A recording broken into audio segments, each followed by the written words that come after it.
This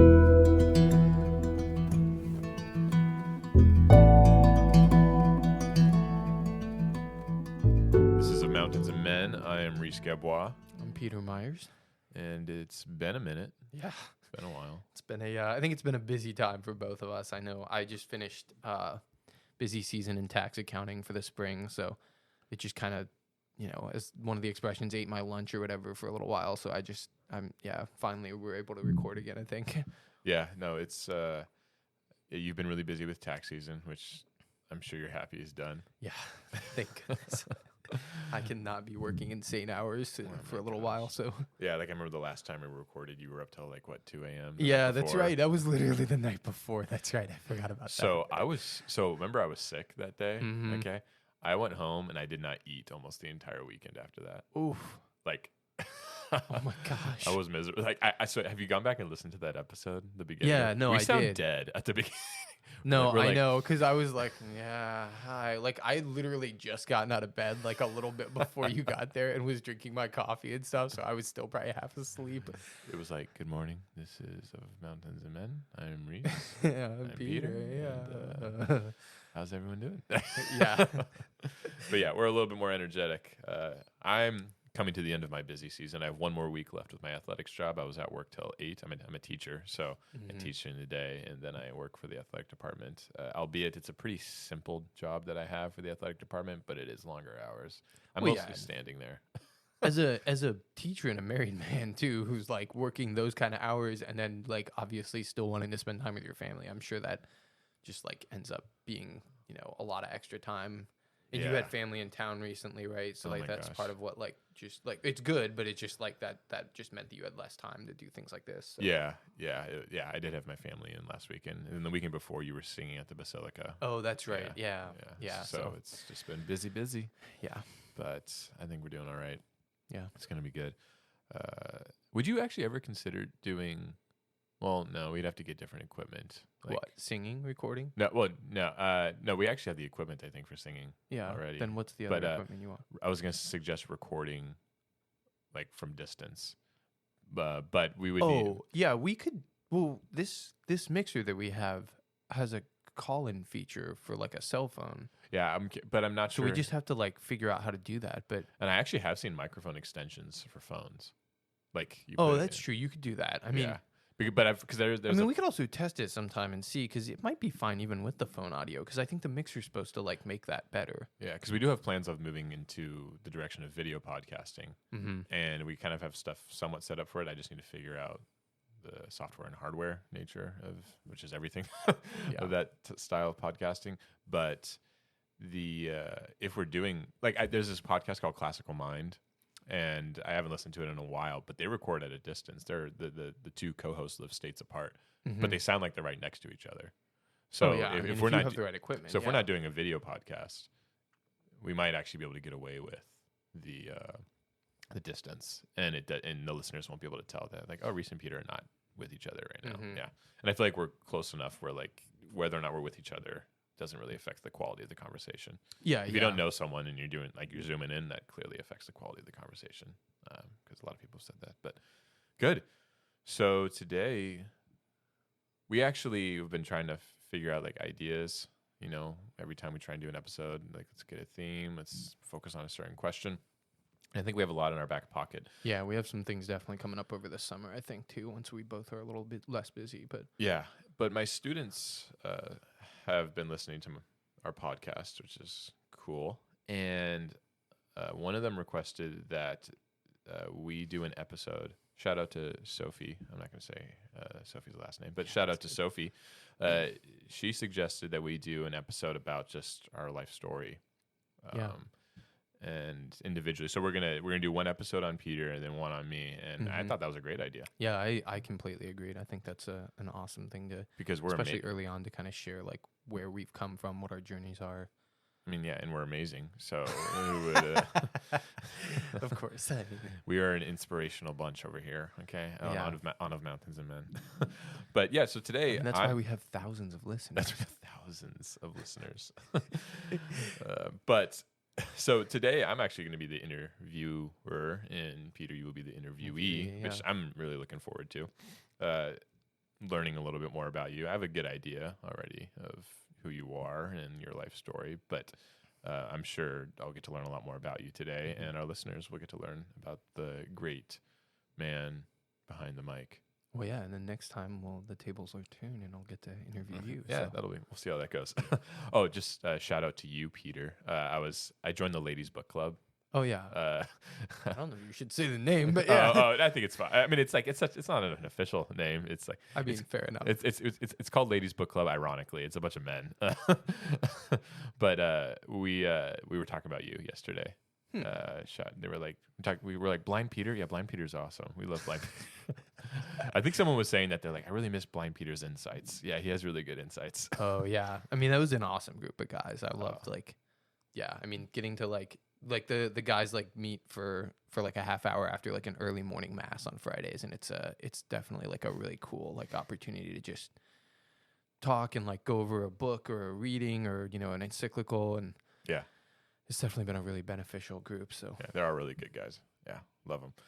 Okay, so let's just dive right in. Sorry, one more thing real quick is just a reminder that, as we've said, I think on the last podcast, but just if you guys, I know we're doing episodes on ourselves, but still, just in general, if you guys have any questions for us or any like topic ideas or things that you want to send us, remember that of Mountains and Men podcast at gmail.com is our email, and it'll always be in like the descriptions of our episodes. So just feel free to reach out and email us, or questions, comments, suggestions, anything. So excellent.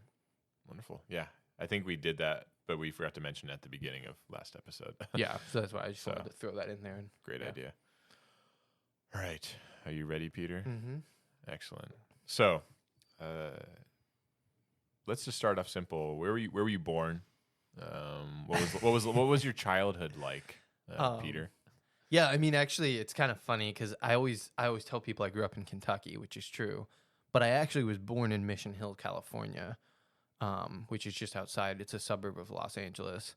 California boy. Yeah. So I was born in Southern California, which is where so I'm the youngest of 6 kids. So relatively big Catholic family. And my family, my older siblings all grew up in like the first part of their lives in California, and then I was born in. My dad got actually his job transferred him from California to Cincinnati, Ohio. And so we moved like 3 or 4 months after I was born. Oh, okay. So that's why like I grew up in northern Kentucky, just across the river from Cincinnati, Ohio. But I was actually born in California, which is always kind of funny because people will be like, "Where were you born?" And I'm like, "Well, actually, I was born in California." Like, because I'll tell people I grew up in Kentucky, and they'll be like, "Oh, so you were born in Kentucky?" And it's like, well, actually, technically, no, I was born in California, but. Well, don't take this the wrong way, but you don't necessarily give off California vibes. I mean, that's probably because I was only there for like 3 months or whatever. Yeah. But yeah, I definitely have more of a Kentucky. When I was growing up, I always say I was pure Kentuckian. So, what part of Kentucky? Well, northern Kentucky. So it's closer to like the big city that people know in that area is Covington, which is just across the river from Cincinnati. I was a little bit south of that, but. Did you ever go to? I don't think it's in Kentucky. I think it's in Tennessee. Did you ever go to Dolly? Like, Dolly Parton? Like Dolly Parton? Yeah, she has that. It's Dollyland or something like that. Oh, yeah, that probably is in Tennessee. But no, I don't think I've ever been there. When I was driving through those states in college, there were signs everywhere for it. And I remember hearing someone say that it was better than Disney. They weren't even like a Southerner. Like, they were actually European. They were like, Dollyland is better than Disney. I was like, okay. Oh, man. But I was curious if... they must really like the South. Yeah, I was curious if that effect made its way to Kentucky. But, okay, cool. So you're a Kentucky kid. And how long did you live there for? So I lived there for the first 13 years of my life. And then my dad's job, we ended up moving from Kentucky to Maryland when I was 13. So... Okay. Yeah. So what were those first 13 years like? Household of 6? Yeah, so I was the youngest of 6, homeschooled. All of my siblings were homeschooled too. So, like the first part of growing up, of course. Well, actually, though, I'm 13 years younger than my older sister, who's the oldest. So she's the oldest, the one girl, and then I have 4 brothers. Okay. And so that meant that like if you think about it, just normal math, like by the time I was 5, she was 18 and like starting college. Okay. So like I kind of like, I always joke that I grew up in like the bottom half of the family, sort of, because like the three, like each of my siblings are separated by about 2.5 to 3 years. So it's kind of like the top half of the family, the top three are like, they were, by the time I was like, 10, they were all like 18 or older. So they're all either in college or, out of college or whatever. But yeah, so my two younger brothers, or not younger, but like I'm the youngest, but myself and the two brothers just older than me. The three of us kind of were mostly like homeschooled together and like hung out around the house and stuff. I do remember like probably one of the best things. It's so funny because ironically, as a kid, I watched more TV than I should have. And I always like my one brother, who's like one of the middle brothers, he would always be like, we need to go outside and like play outside. And like he'd have all these like fun things he would come up with. We had like a decent sized yard. We lived on an acre and a half. So it wasn't huge, but it was like a good sized yard. And so we had a lot of space that we could like play games in the backyard and stuff like that. And my one brother would always be like, oh, let's go out inside and play and whatever. And I would get so annoyed because I wanted to like watch TV. I was like this like bratty kid who had just like grown up on TV and just wanted to watch TV all day. I want Fairly Odd Parents. And yeah, exactly. Oh yeah, that was one of the shows I used to watch. Yeah. And it's so funny though, because in hindsight, I am so glad that my brother like got us to go outside. And I used to give him so much crap and like resist it. And I'm like, man, I actually wish I had like let that happen more, because I have come to realize as an adult how important being outside is, and like how dangerous the culture of like just sitting in front of a screen, whether it be a TV or a computer or whatever nowadays is. And so like I'm very grateful for that aspect of things. That's cool. Where's your so you were born, and by the time like you were 5, your older sibling was 18 years old. What's it like having a sibling that much older than you? Like, yeah, how close are you really with that sibling? Because my grandmother was born and her oldest sibling was 18. Like, I'm just curious. Like, I just can't imagine that because I'm the oldest, obviously. Yeah, but, I mean, it was definitely a different experience. Like so part of it is like my sister in general has the tendency to, she like, for whatever reason, she just like wanted to be our second mom, basically, for all of us. Like even my brother, who's like only a couple years younger than her, she just like always tried to act like a second mom and was like all bossy and stuff at times. But she also could be like nurturing and stuff. But like it was definitely interesting. It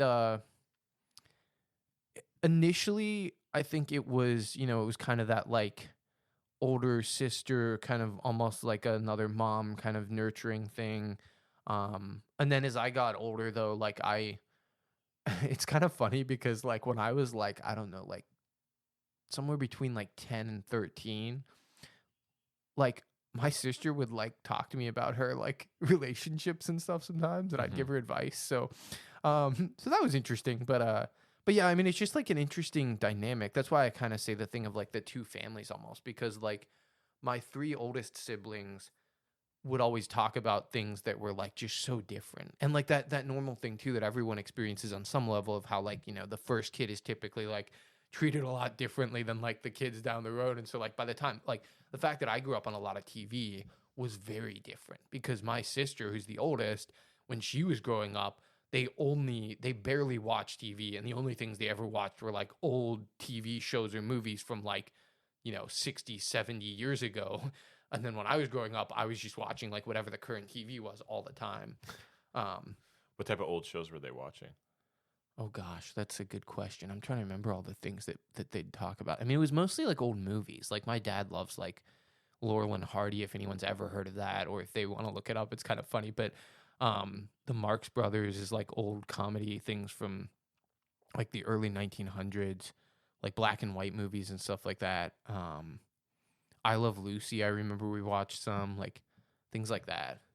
That's pretty cool. So household of 6. And a sibling who's like 18 or like 14, 13 years older than you.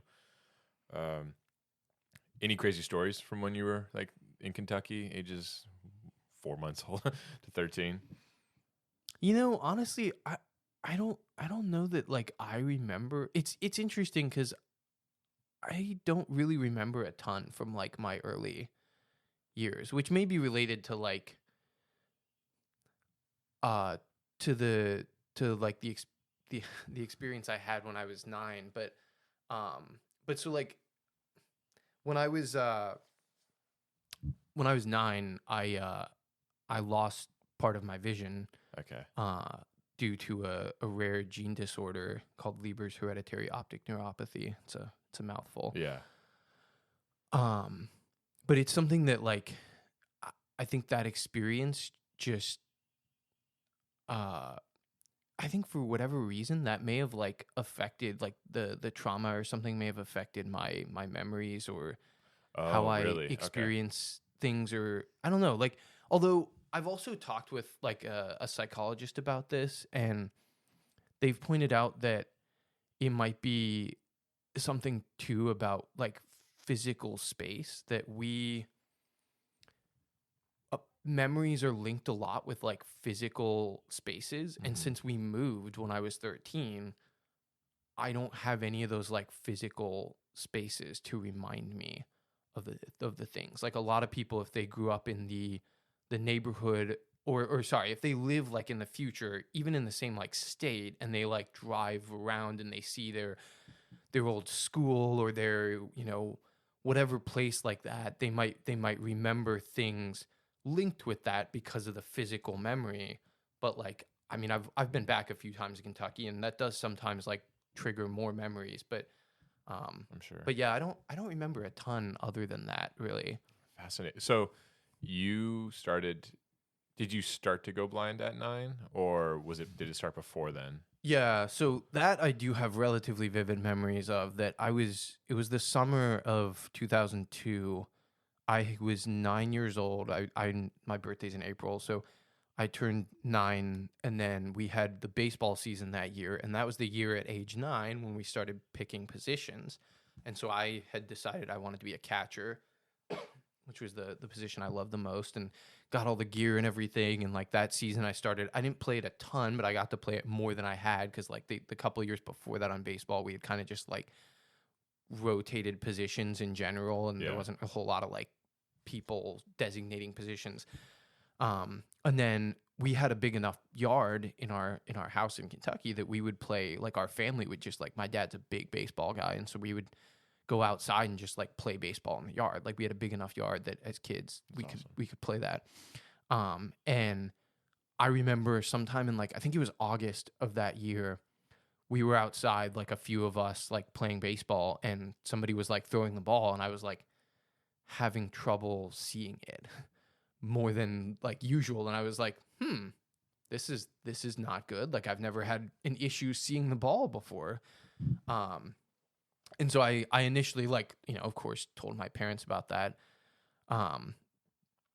And we went to an eye doctor, just like a normal like optometrist or whatever the like glasses doctor is. And I have actually, it's really funny. I have a very vivid memory of that, because they tried like all the different lenses, and, you know, does this help? Does this help? Does this help? And like nothing did anything. And then they took my parents aside, and the doctor's like over there talking to him. And I actually was able to hear this, that the doctor asks my parents, like, does he have a strong desire for glasses? Like they were basically wondering if I was faking it. And it's funny, because to be clear to everyone, I don't actually feel this way anymore. But as a small child, I had grown up on things like the Brady Bunch too. Actually, that was one of the TV shows that we watched. And I remember, I think there was a joke in the Brady Bunch about people being like four eyes who have glasses, like, oh, look at four eyes or whatever. And so as a small child, a 9-year-old, I was like, I don't want glasses. Like people with glasses are, you know, they look ridiculous or whatever. And listen, hipsters, people look ridiculous with glasses. And so like, I remember like being it's so funny, the irrational brain of a 9-year-old, that I was so annoyed with that doctor, because I was like, how dare they think that I want glasses? People with glasses look ridiculous. Like, which now, of course, I think if somebody needs glasses to see, praise God, like that's, you know, that's good. I don't have any, you know, I don't think they look ridiculous. I think it's just a good, necessary thing. Peter hates people who wear glasses, guys. Yeah. But everyone should be getting LASIK. All right. But yeah, so so we went through that, and then I kept losing more vision over the course of the next like couple months, and my family tried to get me like an appointment. This is one of the like messed up things about the medical system, if anyone's had similar issues of you try to get an appointment with a specialist or whatever, and it's, I think the first appointment I forget the exact thing, my mom knows the details better, but we had gotten an appointment with like a neuro-ophthalmologist or some kind of specialist, but it was for like January. Like that was the first time they had an appointment. And sorry, what month did you start And so it was experiencing? August when I first started like experiencing some degree of vision loss, and then January. And then my vision just progressively was getting worse. And so my mom took me to our like normal, just like doctor, our MD or whatever. And that doctor, like, obviously they're not an eye doctor, but they examined me and they're like, well, this is not good. Like, this is a problem. So we need to get you into someone like soon. So he was able to get us an appointment sooner. So that was October that we went to see him. And then he got us an appointment in early November, on November 14th, actually, which is my brother who's closest to me in age. It's his birthday. And so November. Do you remember ruining his birthday party? Well, yes, that's why I say that. I remember that very distinctly because November 14th of 2002, we went to see a neuro-ophthalmologist in Cincinnati. Like, we drove up to Cincinnati. Wow. And this neuro-ophthalmologist had, like, I guess the ability and the wherewithal and whatever that he looked behind my eyes with, like, a device or whatever and saw that my optic nerves were inflamed, which none of the other doctors had seen because they weren't, like, a specialist and hadn't really, like, gone to the trouble to look at that. So he saw behind my eyes that my optic nerves were inflamed. And so he was like, we need to get you admitted to Cincinnati Children's Hospital today. So I went from that doctor's office, just like I think it was a couple, like just down the road or a couple blocks or whatever, to Cincinnati Children's Hospital, which actually at the time was, I think, the number 1 or 2 children's hospital in the country. But so we went there, and I had a spinal tap, which is also called a lumbar puncture, which is not a very fun procedure, I will say. But they stick a very large needle into your back to get out spinal fluid to test it. And was then admitted, so that we went to the ER initially, technically. Like, that's how they got us in. And then, like... That's how they're able to run all the tests right away. Yeah, exactly. Yeah. And then I was admitted from there. And spent 4.5 days in the hospital with IV of like steroids, which that's also like one of those funny things that you remember is as a kid, like baseball was a big thing. And this was 2002. So when I heard steroids, I initially, of course, thought of anabolic steroids, which are the ones that athletes take to get like big muscles or whatever. And they had to explain that, like, yeah, these are not those steroids. These are a different type of steroids. You are not going to start hitting home runs all of a sudden. Yeah, exactly. So what were they initially concerned about? Like, I'm sure they were concerned about other things than what ended up eventually being the case. Yeah. So because it was the nerves, like it was the optic nerves that were inflamed. The initial questions were they thought it might have been MS, like multiple sclerosis. That word always tongue-ties me. Sclerosis, yeah. Or some other sort of like nerve disorder that would potentially like degenerate over time. And so that was those few days in the hospital, of course, were kind of nerve-wracking, like doctors coming in and out all the time and like trying to, like they were running different tests and trying to figure out what was going on. The one thing about that is that my vision loss stopped at that point, and so we don't know. I've always attributed it to the steroids because it did bring down the inflammation in my optic nerves. The steroids, okay. And so it's possible that that's why it stopped. It's also possible with the disorder that I have that it may have just reached like it's like, finale or climax or whatever you want to call it. Yeah, I was gonna ask. I was gonna get to the point eventually. Like, why do you still have some vision? Yeah, so you really don't know exactly. Yeah, so to kind of finish that story and then we'll wrap into that. Yeah. That like, so then after actually also tied in with that was, I remember, sorry, to get back to the brother thing real quick. The reason that I know it was my brother's birthday is because when they told us we were gonna have to go over to Cincinnati Children's Hospital, and then the hospital told us that I was gonna be admitted, I was like, I can't be admitted. It's my brother's birthday. Like, I gotta go home and like, because we were going to have a birthday dinner and everything. Like, it wasn't even going to be a party, but it was just like a birthday dinner for our family and everything. And I was like, I can't like do that. It's my brother's birthday.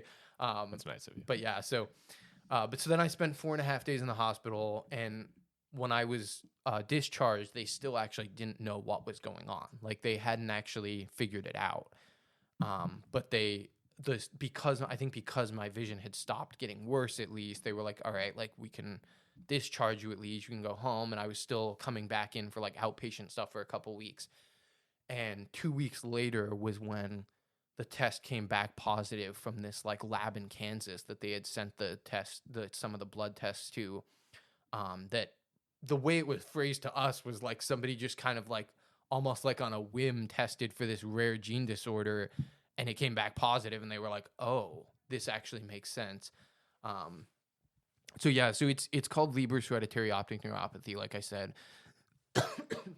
Excuse me. Some people shorten it to like LHON or whatever, but basically it's a gene disorder that people can have the gene disorder and not have any effect from it. They can just be a carrier, or they can have it and start losing vision at some point. Some people who have it lose vision completely and go completely blind. Other people who have it lose part of their vision and are often left like legally blind, like me, where they're over the limit of legal blindness.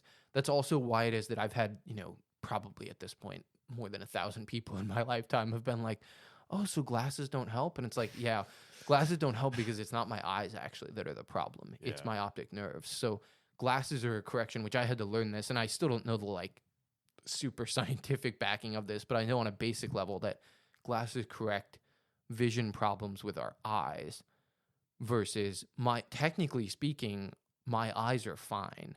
Okay. It's the connection between the brain and the eyes. The way that like it was described to me, and I think is helpful to a lot of like average people, is thinking of it almost like a computer that, your eyes are like like a camera in a computer, sort of, that your eyes are the camera that see the image, and then there's a cable that takes that image from the camera to the computer. At least there used to be. I guess nowadays sometimes that's done through Wi-Fi and whatever. But in the old days, there's a cable that takes the image from the camera to the computer, and then the computer processes it and tells you what you're seeing.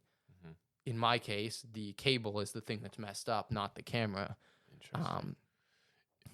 Is there a I'm sure with Neuralink potentially becoming a thing, is there anything in I remember first meeting you and you mentioned this as a possibility. Is there anything up and coming that could restore that vision? Because I know like fixing the eye, we can fix the eye with LASIK, Mm-hmm. But correct, when it yeah. comes to the what nerve? The optic nerve. The optic nerve. Is there any talks or any advancements on repairing those? So I don't know anything about the Neuralink thing other than that the whole concept of Neuralink bothers me. And I don't think I would ever want that anywhere near my body, because being connected to a computer in that way disturbs me. Understandable.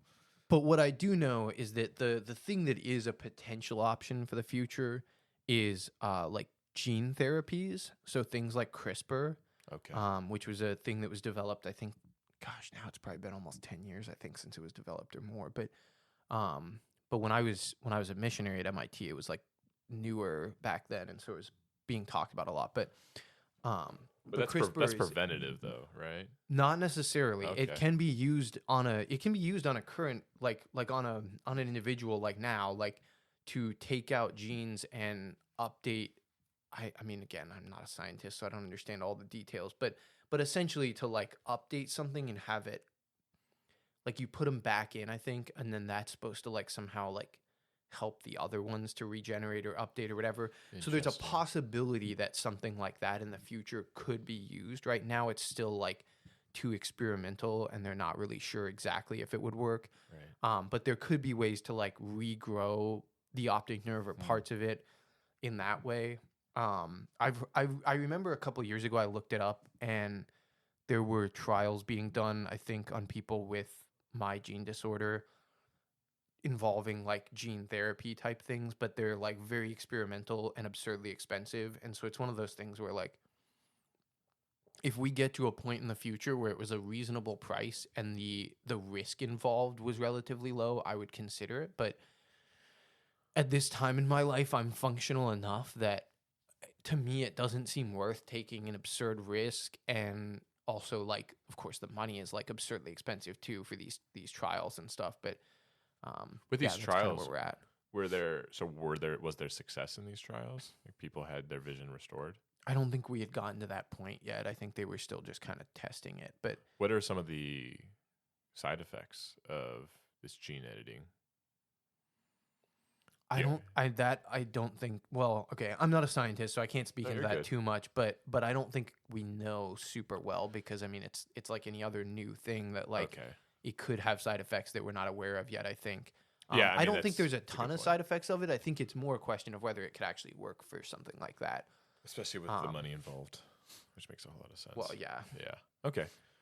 So your vision started to deteriorate. You said during baseball seasons. That's in the spring, right? Well, it was August. It was after the season fall ended, ball. actually. Okay. So it's August, and then by October, so real fast, your vision went from hey, I can see everything clearly to I can't see it unless it's so. What can you see exactly? Do you need to? Because I know I've seen you read.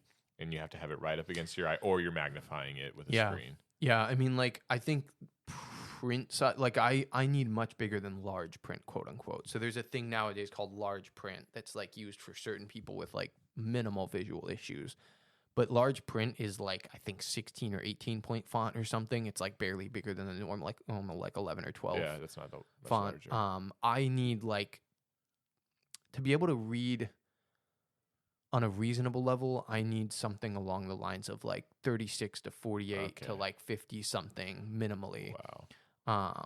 To be able to really read font, and it needs to, and even with that, as you've seen as a friend of mine, like I have to have stuff like right in front of me, pretty much, whether it be my phone or something I'm reading. It's very close. So a helpful thing I think that I've learned over the years is. So when we talk about like 20/20 vision, that means that, generally speaking, that means that something that is 20 feet away, if you have 20/20 vision, something that's 20 feet away from you, you can see as though it's 20 feet away from you, normally speaking. As you go down the visual range, so that first number is the distance thing. So, or actually, sorry, the second number is the one. So like my vision, so legally blind is 2200. My vision is 2400 roughly. Oh, okay. What that means essentially is what you, if something was 400 feet away, you could see it. Like you as a person with 20/20 vision, you can see that thing 400 feet away. Okay. For me, if something is, wait, how do I put this? The 400 feet away thing I can't see. So the easier way is to bring it down the scale. That like, if you think about that scale and then you bring it down, something that's, shoot, why am I all of a sudden blanking on how to explain this? I've explained it to people times before. I'm imagining I'm in the end zone of a football field. Yeah. And you just add an extra, I don't know, 33 yards. Oh, okay. Sorry. This is how to explain it. Okay. The thing that you can see 400 feet away, yeah, I need to be 20 feet away from that to see it. Okay. And when you see it, do you see it clearly though? Well, theoretically, I would see the way that you see something 400 feet away, I would need to be 20 feet away to see it the way you see it at 400. I see. So like you think about 400 feet is pretty far away, so you're probably not going to be able to see it super well. Right. But you can see it reasonably well in one sense. I need to be 20 feet away to even see it as well as you see it at 400 feet away. So then you bring it down the scale of like 100 feet, I would need to be 5 feet away from that. So your vision is 5% of, if I'm doing the math right. I'm not sure if that perfectly equates because 400 feet. Be, yeah, I'm trying to think how that math 40 works, but I guess 40 would be 10%. Cut that in half. I guess. I mean, yeah, because if you think about it, so like 20 feet. If you're 20 feet away from something, you probably can see it relatively clearly. I mean, assuming you have 20/20 vision, but the point is, you can if you have 20/20 vision, you can see it relatively clearly at 20 feet away. It would need to be 1 foot. I would need to be 1 foot away from that thing to see it the way you see it at 20 feet away. Interesting.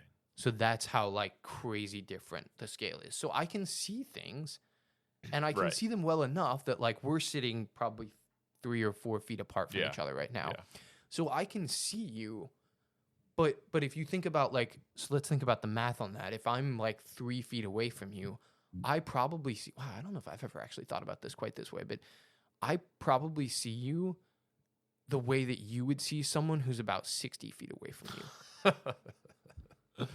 That is wild.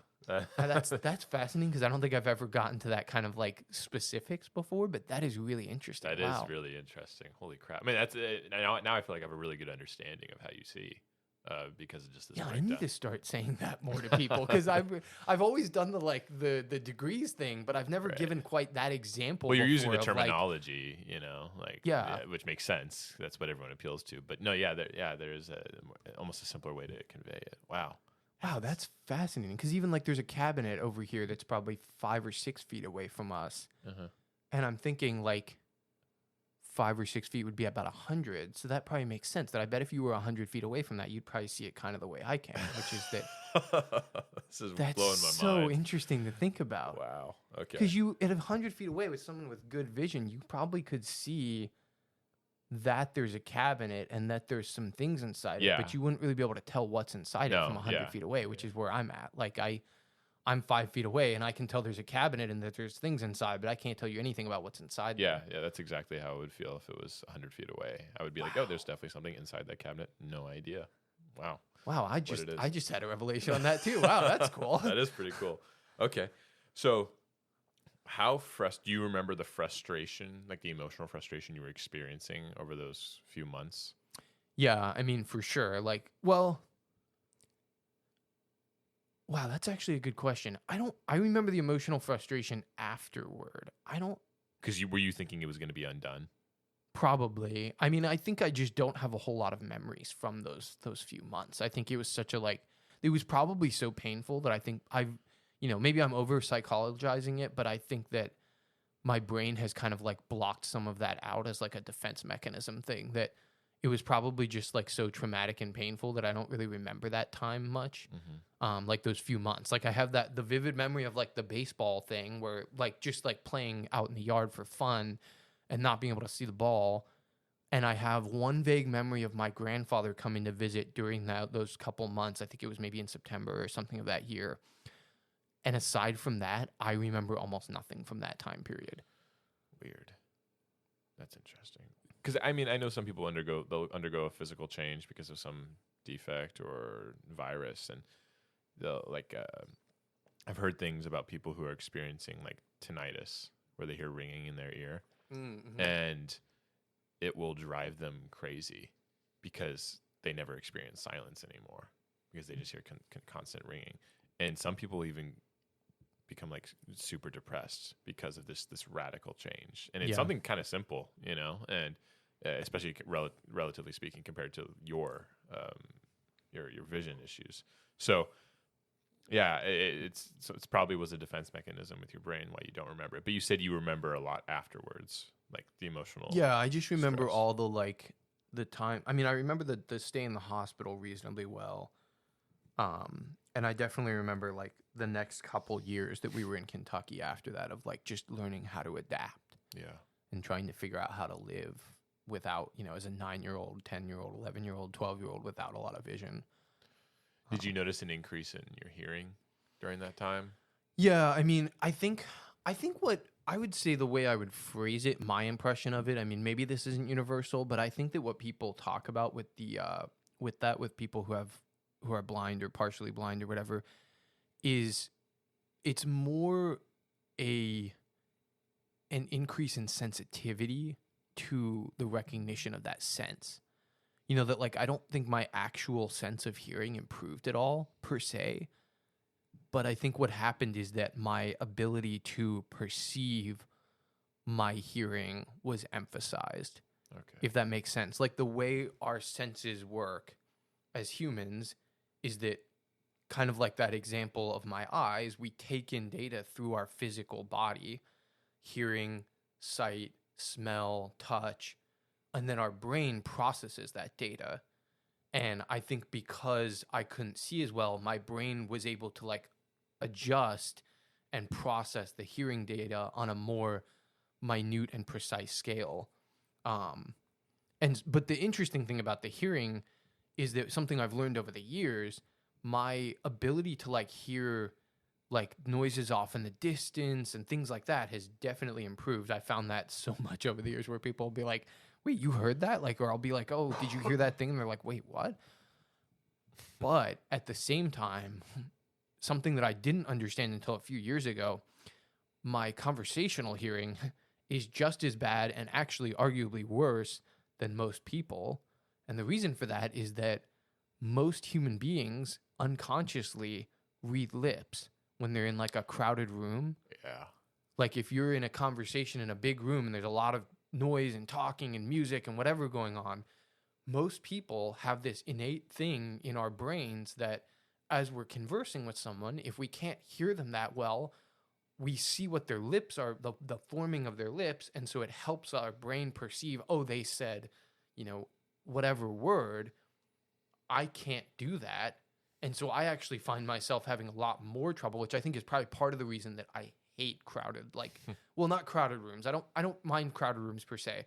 I hate really noisy rooms where it's like there's a lot of like reverberating conversation or loud music or things like that, because I love conversing with people. That's part of my nature or whatever.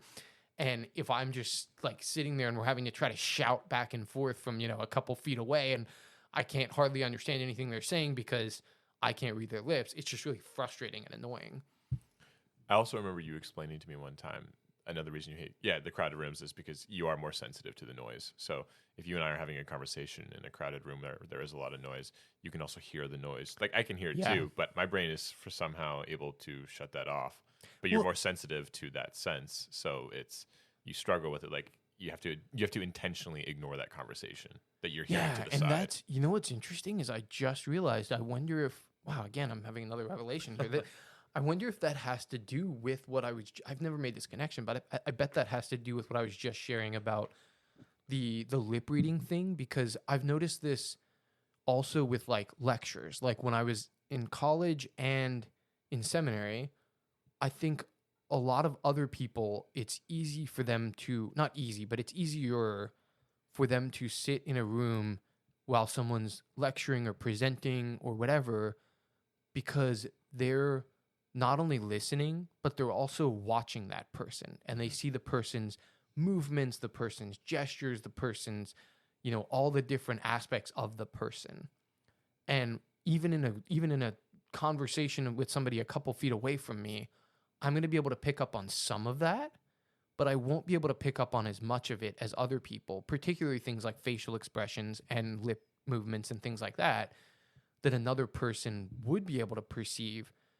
And so that might be actually part of why it's harder for me to focus sometimes on like to shut out the other things, because the only sense that I'm really using primarily is hearing.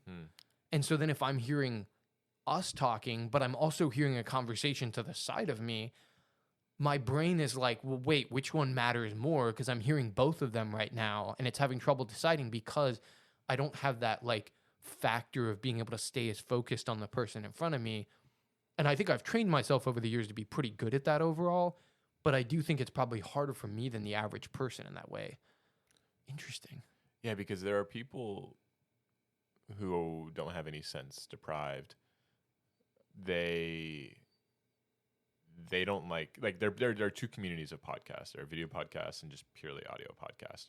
Mm-hmm. And some people cannot do audio podcasts. They're like, I can't listen to it. Like I need to see someone. And I remember Jimmy Aiken recently talking about that. There are actually some people who are incapable of seeing pictures in their head. Oh yeah, which that's crazy to me because I do have a really visual mind. But I bet I wouldn't be surprised if your mind adapted a little bit more. It's like, no, you're going to have to be very imaginative.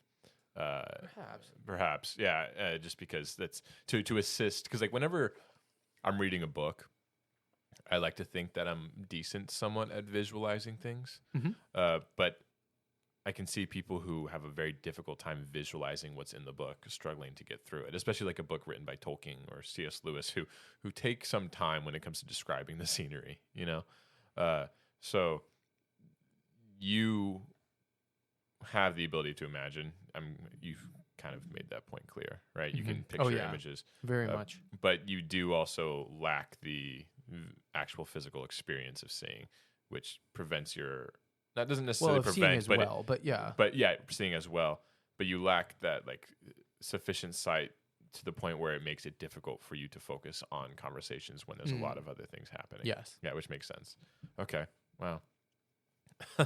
So you and I remember you said that if you run into someone in public, it's always if they say, "Hey, Peter," you're like, "Ah, crap, I can't see you. I have no idea who you are." Like, but when we run into each other, you can you seem like you've picked up on me, but I think it's because my voice is. Yeah, I was gonna say. I think in your case, it's partially because you have a very, very distinct voice, and that's very helpful. Some people have like really distinct voices. Some people have voices that are a little more similar to other people, and so if it's like a really quick passing where I don't really get a chance to see the person well, the voice can be really helpful sometimes. But I'm really bad at listening to female voices, like on the phone. Just when someone, I mean, I guess I think I can relate with that, though, honestly. Like for some reason, I think our phones do something weird and like distort female voices somehow, where they like sound really similar. It's got to be the case. I mean, because I've experienced that and it's confused me. It's been several times where my wife's sisters have answered the phone, and I'll start the conversation like I'm talking to my wife. Now they are gonna have the same tone or similar tones and similar mannerisms with their speech because they've grown up together and they talk probably the same way. But I'm like, "Oh, hi, honey," and you're like, I'm not your wife. It's this is so and so." Yeah, so definitely. I could imagine them doing that to you just to mess with you, but yeah, no. Usually I pick up on it after a couple sentences, but yeah, no, it definitely happens with women for some reason in my ears. So cool. Now you grew up Catholic, yes, right? Mm-hmm. So what was your faith like in your early life, and how did the deterioration of your vision affect your relationship with God? So that's a big question. Yeah, no, that's a really good question. Actually, it's something that I've reflected on and learned a lot more about myself over the past 6-ish years at this point. Yeah. So I grew up very well in a very traditional Catholic family, in the true sense of what traditional Catholic tends to mean. So when I was growing up in Kentucky, we were going to the Society of St. Pius X Church. And it wasn't. I didn't know that. Okay. Oh, okay. Yeah. Dang. So it wasn't, to be clear though, to everyone, it was not a specific desire to be out of communion with the church on the part of my parents. It was just that my parents are both older. Particularly my dad is in his late 70s now, so he grew up before Vatican II, actually. All right. And my mom grew up somewhat before Vatican II, but was actually Protestant initially growing up. And so my dad and his mom like completely rejected Vatican II. Well, okay, sorry. Well, that sounds bad. I just realized how bad that sounds. That's not true. That's not true.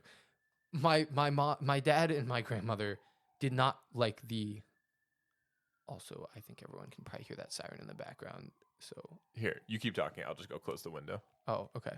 The windows are open. Yeah. So basically, my dad and my grandmother, they didn't reject Vatican II, to be clear to everyone, but they had issues with the liturgical changes and abuses, particularly, that happened after Vatican II. And having grown up before those changes, they both, my dad and my grandmother, preferred the old Mass, the Latin Mass as we know it now. And so after that time period when a lot of places had changed to doing the Novus Ordo, and honestly, at that time, like in the 70s where my dad was living, there were a lot of abuses, a lot of crazy like clown masses and other things going on. And so they sought out places where the Latin Mass was being done. And at the time when they were living in California, they throughout his life, he sought out either the Latin Mass or the Eastern Rite Byzantine liturgy, actually. So funnily enough, by a weird random circumstance that would be a story for another time, my parents actually met each other and got married at an Eastern Rite, Ruthenian Rite Catholic church. Even though they're both Roman Rite Catholics, so they're still Roman Rite, but they got married in Eastern Rite liturgy. And then when we moved to Kentucky, the only real like options for the old mass at the time, because this was the 90s to early 2000s, and this was before Summorum Pontificum, which was Pope Benedict's document that permitted more use of the Latin Mass. Before that, it was very few and far between to find it, and mostly it was schismatic groups that were doing it. And a lot of those schismatic groups were small niche like offshoots that were particularly and specifically sedevacantist, which means that the seat is, it's a Latin phrase for the seat is vacant. They believe the Pope was not actually the Pope officially, things like that. So my parents determined they wanted to go to the Latin Mass, and the only real options were like, there were 3 options, and 2 of them were like 2 of these like small niche schismatic sedevacantist groups, and there was a Society of St. Pius X church that at least like the society officially formally didn't proclaim to be sedevacantist, and they were still well, at the time they were still what's the word? They were still not in communion with the church. They're still not in communion, but there was an excommunication that was put on them years ago. Again, this is a story probably for another time in more detail. But no, it's a good explanation. Just like, what's the SSPX? But yeah, so there was when they first were founded, they were sanctioned by Rome, like they were permitted to exist, and then the bishop who founded them was dying and had requested to Rome to have a few more, to be able to consecrate a few more bishops to keep the society going. And Rome was dragging their feet on giving a response to him. I think they had denied it initially, but then he had like reappealed or something, and they were kind of delaying on giving a response, and he was dying. And so he did something that is not permitted. He went rogue and consecrated 4 bishops without the permission of Rome, which is valid. Those bishops were consecrated validly, but illicitly, which means illegally, basically. And so that act in and of itself took away their communion with the church. So they excommunicated themselves by that act. And the excommunication was not lifted until the late 2000s when Pope Benedict XVI was Pope. He was trying to see if he could bring the society back into full communion with the church. And he was in talks with the head of the society at the time. And one of the things to like part of the effort in that was, as a show of good faith, he lifted the excommunication. So they're still not in communion with the church. They're not in a regular state of communion is what it's referred to, but they are actually no longer excommunicated. And in 2015, this is another complicated thing that we can go into in the future sometime, but in 2015, Pope Francis gave them faculties, which is a fancy church term for the ability to absolve people in the sacrament of confession, of reconciliation. So they're at least in a much better state than they used to be. Because they were still, I'm sure, performing those sacraments. They were, but they didn't have faculties. So now it's and debatably it wasn't valid either. Right. Because of the way faculties work for confession. It's only, you have to have normal, regular faculties from the local bishop, the local ordinary of a diocese. Even if you're a separate group, you still need that permission, except in like life or death situations. Right. So a priest has the ability in any life or death situation to absolve someone of their sins through the normal course. But if it's not a like emergency life or death situation, in the normal, regular, ordinary means, you have to have permission from the local bishop, and they did not until 2015. So arguably the confessions that people, including my family, were invalid for all those years. Now, that's a whole complicated thing, because if you are truly contrite of your sins and through a lack of understanding of your own, you're going to an invalid absolution, arguably through extraordinary means, God may forgive you, but you still need to eventually go to a sacramental confession. It's a complicated thing we can get into another time. But basically, so I grew up in the Society of St. Pius X, which had a lot of drawbacks to it. I mean, obviously, first and foremost is the fact that we weren't technically in communion with the church. And there were also some issues with the type of preaching and philosophy of the society, I think, from what I was too young to be impacted by a lot of that negatively, because I was 13 when we moved and I was an altar server as a boy. So mostly what I remember is the absolute profound beauty of the Latin Mass and the liturgy, and being able to serve in that it was an experience that I think has formed me in a really positive way for the rest of my life, to understand like the sacrament of the Mass, of the Eucharist, to understand how important it is to have that beauty, to be able to access that, to worship our Lord in that way.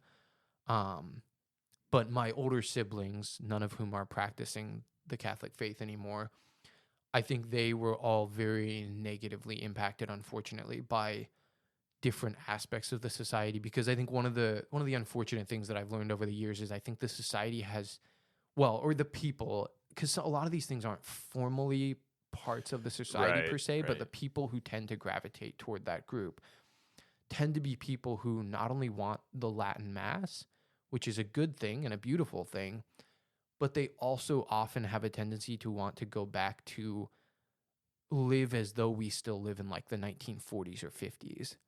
And the reality is that we don't. Like there needs to be an understanding of like, we live in 2024 now, and that means that things are different than they used to be. And not all those things necessarily are good. Some of them are, some of them aren't, the differences. But we have to acknowledge that they exist and not try to hide ourselves away in some sort of like cloistered 1950s community where, where things are just so different than what they actually are in the world. So I think that formed my perception. And I guess, okay, sorry, to answer that question further, because you had asked both about my faith, but then how that impacted my vision loss. I think in hindsight, a lot of this has been recognitions over the last 6 years in hindsight, but growing up, because I grew up in that community that I grew up in, I didn't have an actual relationship with God in the real sense of relationship. I saw God as kind of the lofty figure up in the clouds who was good. Like I perceived him as being good overall, but as very distant in a non-personal way. And part of that I think is because I just didn't learn to kind of like, I learned how to pray in one sense, but I didn't learn how to pray in a intimate, like reflective, meditative sense. And so that being the case, one of the things that I have learned since then in recent years, about 6 years ago, I had this realization that when I was in the hospital as a kid at 9 years old, there was a moment. So my mom actually stayed with me in the hospital, even though she had 5 other kids. Like she stayed with me for most of the time that I was there. And like, she slept on this uncomfortable like couch bed thing. And like, in hindsight, that was very sacrificial and incredibly like meaningful. And through no fault of her own at all, there was one day, I think it was the second day I was there, when my dad's car broke down. And so even though he had been like taking care of everything and dealing with all this stuff with, the 5 other kids and everything, my mom had to leave for a couple hours to go help out with something. And I experienced in that moment this profound like sense of abandonment from my parents, from God, from, everyone. Like I have this very vivid memory of being in the hospital that day and like going, like my mom had been gone for like an hour or two at that point. And so I walked out to the nurse's station and I was like asking them like where my parents were. And it's funny because these were the days back when like cell phones were like almost non-existent, or like the giant like big cell phone things. And so they had me like call with like the phone at the nurse's station. And I assume I called, I don't know if my parents had a cell phone then or if I called the home phone or what, but I called my parents and like talked to them briefly, and like they, assured me they were coming back and everything. But I have realized in hindsight, like 6 years ago, I encountered this in prayer with a really good spiritual director, a good Jesuit actually. Surprising, I know. No, I'm just kidding. But I realized like that I had this profound sense of abandonment from the Lord in that experience too, and that I had never, until 15 years later, I had never like prayed with that and never really like gone back to that. And this spiritual director like he invited me to, or encouraged me to go and take that to prayer for multiple days, to like reflect on that and allow myself, if I was sad, if I was angry, if I was hurt, like to bring those emotions to the Lord, because I'd never, up to that point in my life, I mean, this was at age 24 or 25, like I had never really been fully honest and like expressed my emotions to the Lord. And So that was an experience of realizing just how wounding that whole experience was. Obviously there's the physical vision loss, but I dealt with that, and I figured out ways to move forward and everything. And I think part of what happened with that too is the thing of, I had kind of a philosophy, I think, as a kid of, well, I got to just like grit through this and get through, and I'll deal with it later. And then that happened I kind of had that philosophy for 15 years or whatever, until I finally was like, oh, I need to actually like go back and reflect on this and recognize how difficult this was. So when you say you remember not a whole lot of when you were losing your vision, other than your grandfather visiting, but you remember the hospital, is that what you really remember? Like your parents being gone for those few hours? I mean, that's the main memory I have from the hospital. Yeah, is the like trauma in a sense of that experience. Right. Yeah. And as you said, like to no fault of their Yeah, own, absolutely. but My parents listen to this a lot, and like I can't be clear enough. Like, it's not anything they did wrong. It's just an experience that happened because of, the reality of the world. yeah, and I think we all experienced in our childhood like our first moment of when our parents are not there. But yours was in a hospital, which just adds to the intensity of the moment. Also, you don't really know what's going on. You've just lost your vision, not completely, but a good amount of your vision. And there's all these strangers around you. Like you're in a different state. There's a lot of variables going into that situation that just add to the trauma of it. Wow. So it's something you haven't really dealt with up until the past 6 years. Yeah, Really? correct. Yeah. Wow. Let's see. So that had a big impact on your faith. When did you start to turn the corner? Like you said, you've dealt with this issue over the past 6 years pretty well, under the direction, it seems like, at seminary, which is awesome, from a spiritual director.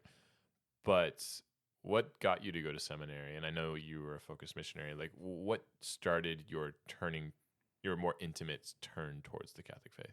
Yeah, I think I would want to go a little bit back further, I think, in history in that way.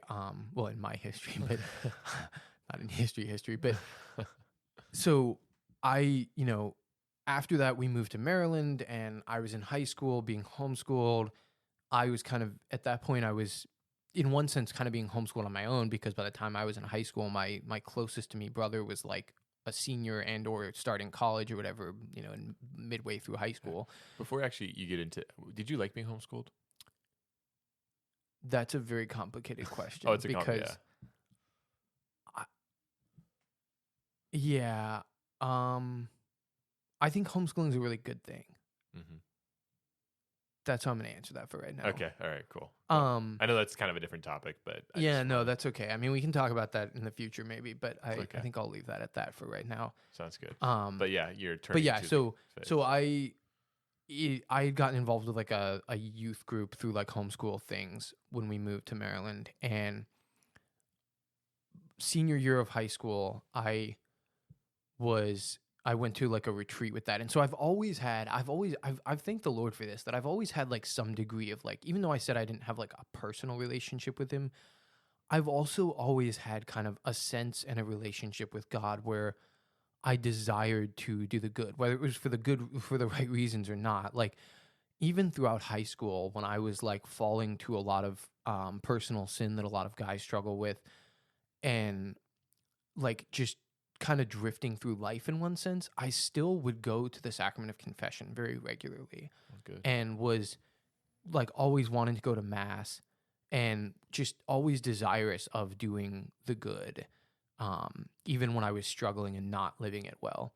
And so my senior year of high school, I went on this retreat with this homeschool like teen group or whatever, and we had adoration on the retreat. And I think it was one of the first times I'd actually been to adoration, probably. And adoration of the Blessed Sacrament, so like the Eucharist exposed on the altar in a monstrance.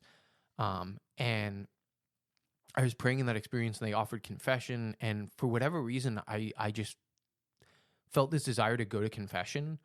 And throughout my life up to that point, when I was a kid, I had learned to go to confession in this very rote kind of way, where I would like it kind of made sense as a little kid, but then I never like changed that growing up, that I would just kind of recount like, oh, like I I disobeyed my parents X number of days.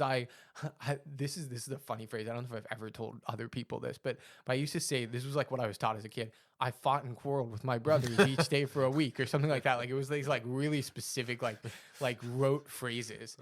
Which again, like I think that's okay for a little kid, but I just never learned to like get past that. And so it was for the first time in like as a senior in high school, for whatever reason, the Lord like really helped me to get to the place where I was like, I need to confess the things that I'm actually doing. And I knew that the sexual sins that I was committing on my own were very much like against the Lord's, will, and were not good. And so I went to confession and like actually told the priest like everything for the first time. And I think I cried. I'm pretty sure like it was a very like emotional, like beautiful experience.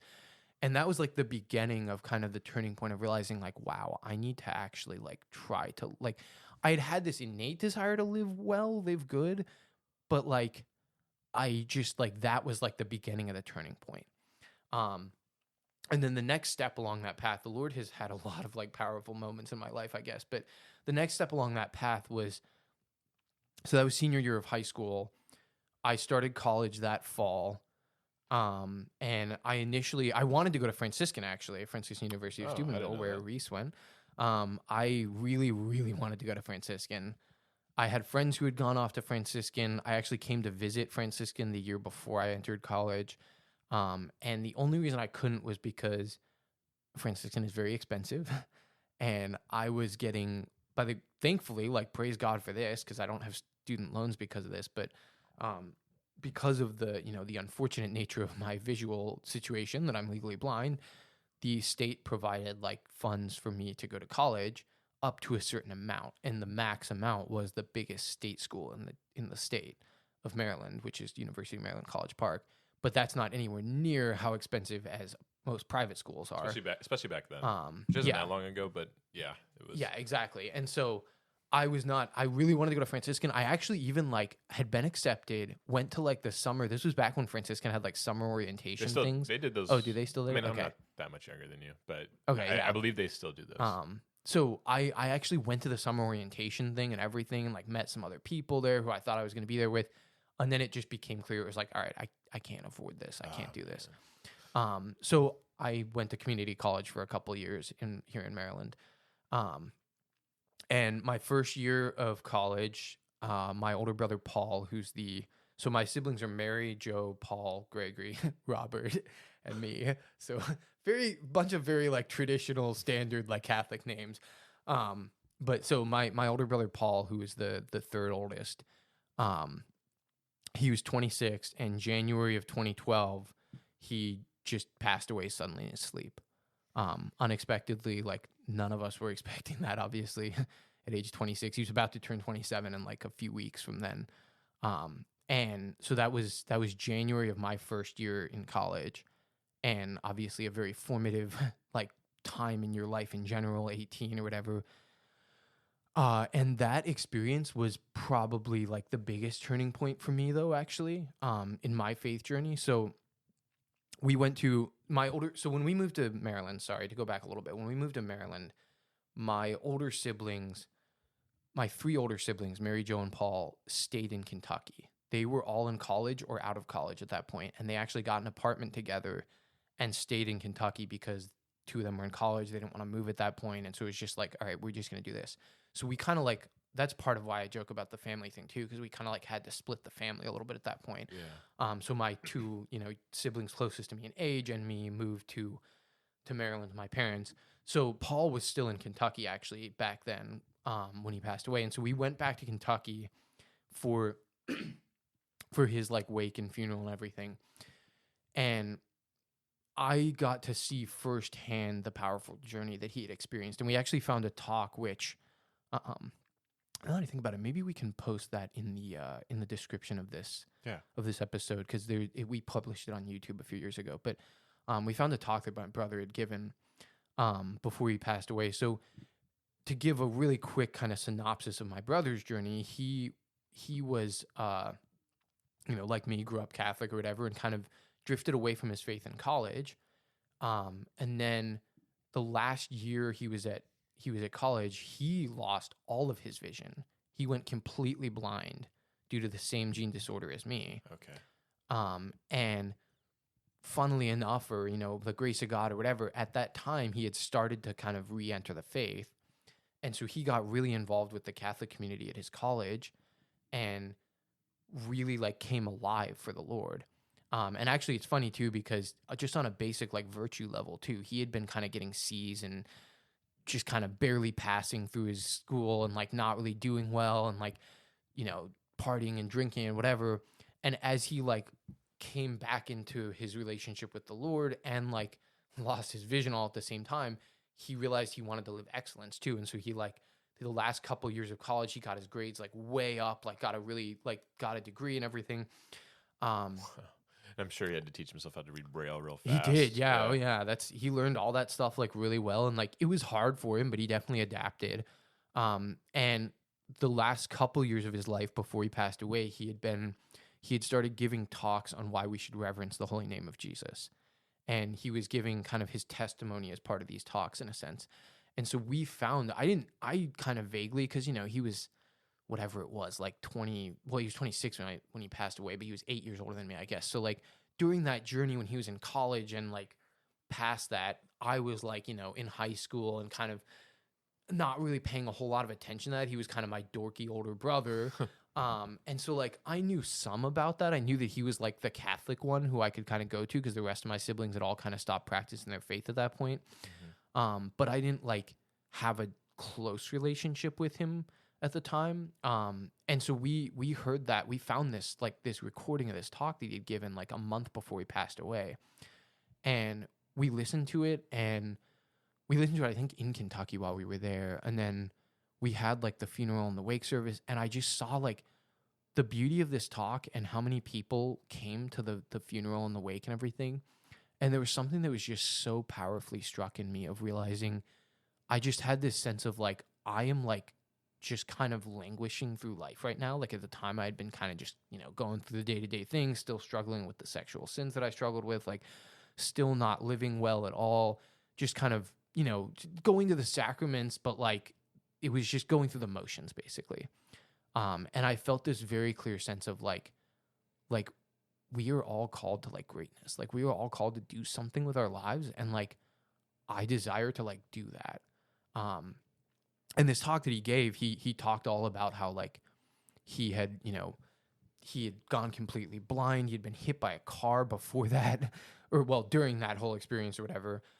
He just had all these like trials, and he was like, through all of it, I, like Job, can say the Lord gives and the Lord takes away. Blessed be the name of the Lord.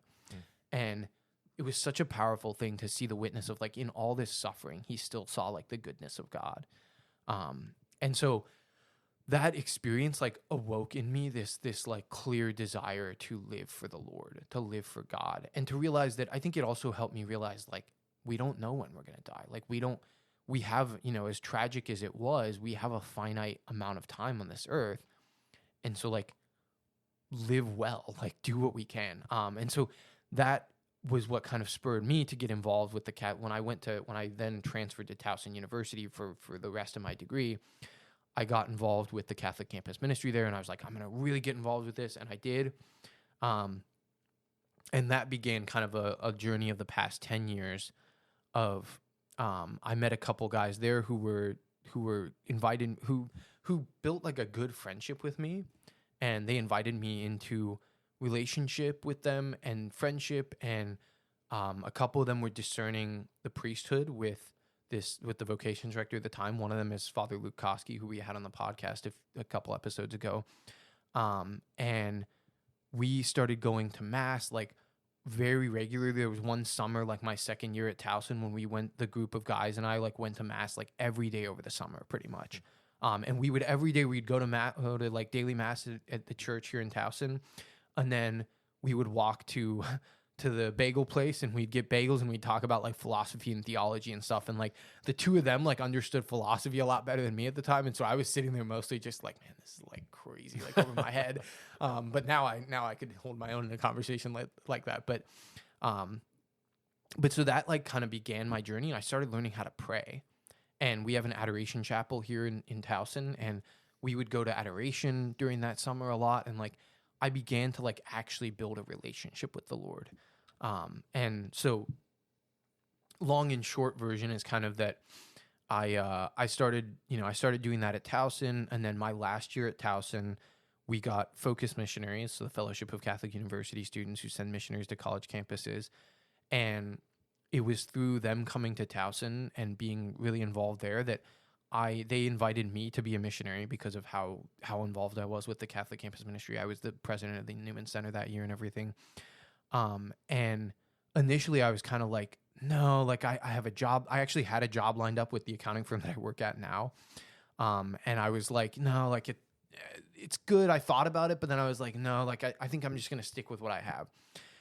And then I went to the Focus conference that they have every year, that year in January, like halfway through that academic year. And I really felt this call at that conference to be open to being a missionary. And the Lord made it clear through prayer at that conference that he wanted me to at least like apply and kind of see where, if it was his call, that it would all be like what he wanted and it would work out. And I applied and went to an interview weekend with Focus, and it all, like, I just loved the people I was meeting and like hanging out with, and it just seemed like a really good fit. And they, called me a couple weeks later and offered me the position. And I actually had, for the first time, my spiritual director back then, a really good holy priest of the Archdiocese of Baltimore, Father James Borick, actually. He had always talked about having this sense of peace. He's like, you need to go where the peace is. And I never felt that. I was always like, what are you talking about? Like, what is this peace? Like, I don't feel this at all. Like, I don't know what this is. And it was the first time I ever experienced that was after I got the call saying that, like, they were offering me the position as a Focus missionary. I kind of immediately had this sense of just like peace of like, wow, this is good. Like, this is what I should do. And I called him and like asked him about it, and he was like, yeah, that sounds right. And so I went and did that, and I fundraised my salary for a couple of years and was a missionary. And it was really through my experience as a Focus missionary. So Focus missionaries, part of the thing that we commit to is going to daily mass every day and praying a holy hour in the presence of the Blessed Sacrament every day. And so whether you like it or not, even if it's kind of annoying when you first start out, in some ways, you are almost like forced to grow in your relationship with the Lord. And that was so beautiful and so formative for me. And that's where it was that summer of my second year in Focus, so summer of 2017, so I guess almost 7 years ago now, that I was in spiritual direction with a really good priest when I was in Focus. And he's the one who invited me to start praying with my vision loss. And that was where I began that kind of journey of healing, is what I talk about it as. Like, I haven't had physical healing yet, although I still sometimes pray for that. But just like the emotional and spiritual and mental healing of my relationship with the Lord and others. And kind of getting to that place, I guess. Sorry, that was a lot. That was awesome, though. My goodness, there's a lot to unpack there.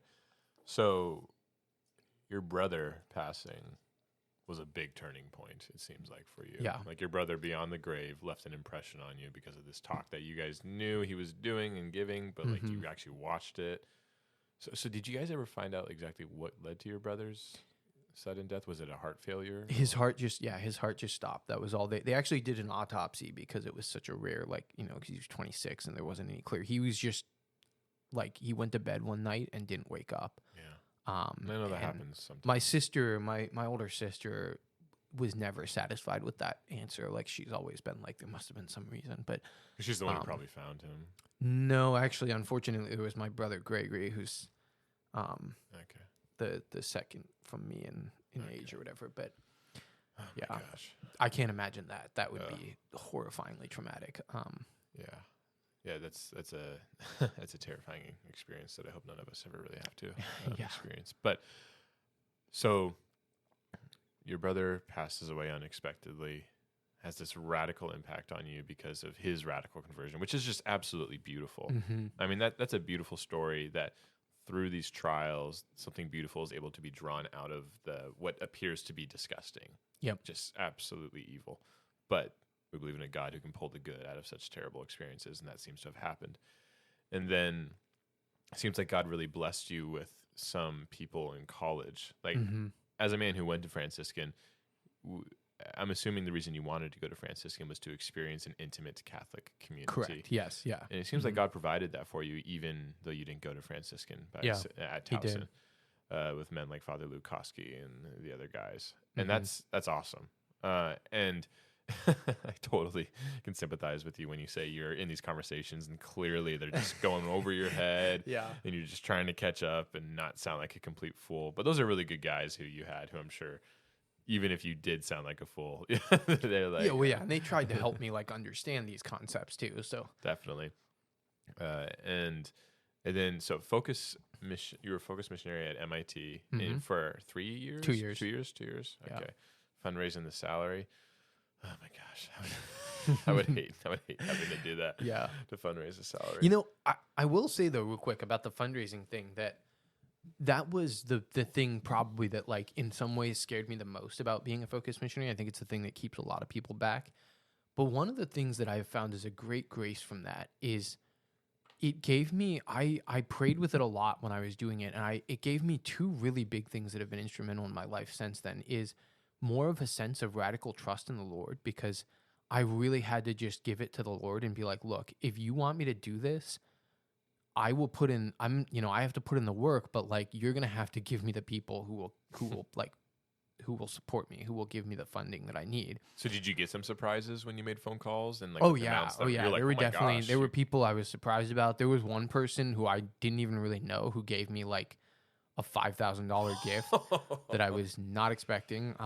And I've prayed for that person since, because they've since passed away actually, but they were older, but it was just such a beautiful like experience. And to that point, that's the other aspect of it that was so profound for me, is learning how to receive gifts from people, because I think that is something I've learned over the years is so hard for so many people that I know, where like even on a really basic level of like, you'll offer to like, buy their meal or something, and they'll be like, no, it's okay. I got it.